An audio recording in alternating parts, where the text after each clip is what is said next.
Hey everyone, it's pine season and you either love it or hate it. Actually, when it first comes in, that fresh breath of that pine is kind of exhilarating. But once we get to the end of the season, we know our hands are raw and our tools are all stuck with pine tar, and it kind of gets to be long season because of the holiday season.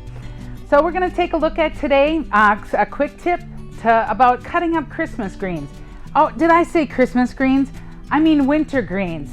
I had a tip from Neville McKay, one of my friends from Smithers, and he talked about start calling them winter greens so that you can extend your season.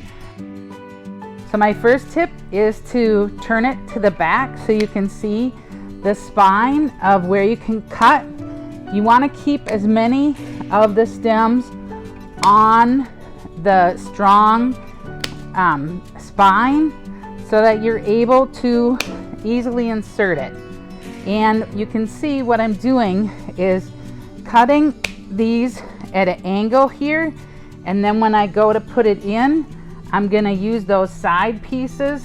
This one's a little bit long, but we can come here like this. But rather than do that, let that be out there. What I'm going to do is turn it to the back, cut it at an angle. Then when I put it in, rather than two small stems going in, I'm going to be able to push that strong stem in and really improve my efficiency on design. The next tip that I want to talk to you about is leaving things on longer stems and coming in over the top. I'm going to come in there, but I want to make sure, hide that, cut that at an angle, and then when I'm coming in with that piece with that tip like that, I'm going to come in that direction so that it will hide. And here you can see there, I can come in and push that in. And another one of the popular greens that we're seeing being used all year long is cedar. So again, you can see the same kind of concept. So turn it over so you're looking at the back side. So you can start off with easily seeing where you can make those cuts. Now here again, you can see rather than leave that raw edge, I'm going to come in from the angle on the back, go there, and then I'm going to come down here kind of where the next break is, and you can see I can take that. I will kind of run my fingers down it to just break some of that cambium to get it that it flows downward as I'm inserting that into the design piece.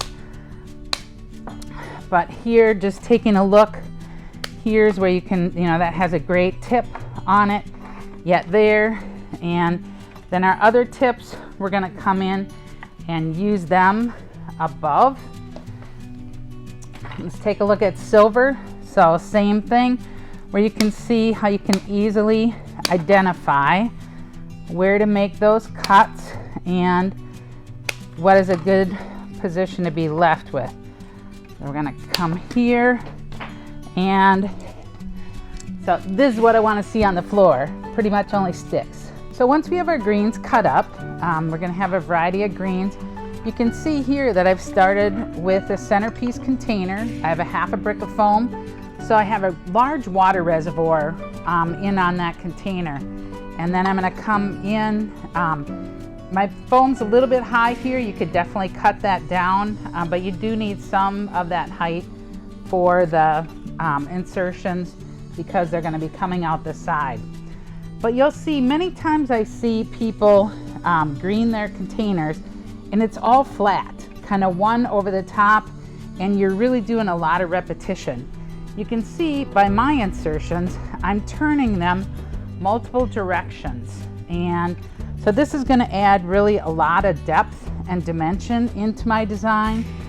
The cedar, rather than flat, to have it flaring out over the side, and using those longer pieces coming in from the center and out is really going to give me a lot of depth on this piece and add extra value with that added dimension. If you have a couple smaller pieces, for example, on here on this Douglas, what I want you to do is lay two together and come in and do those as one insertion. So you can be efficient on that too. So this is talking about how to cut up our Christmas greens, and also making sure that you start with your centerpiece with a lot of dimension rather than flat. And I hope you inspired you to take some of these techniques, improve your efficiency, and use your product wisely. So have a wonderful winter green season.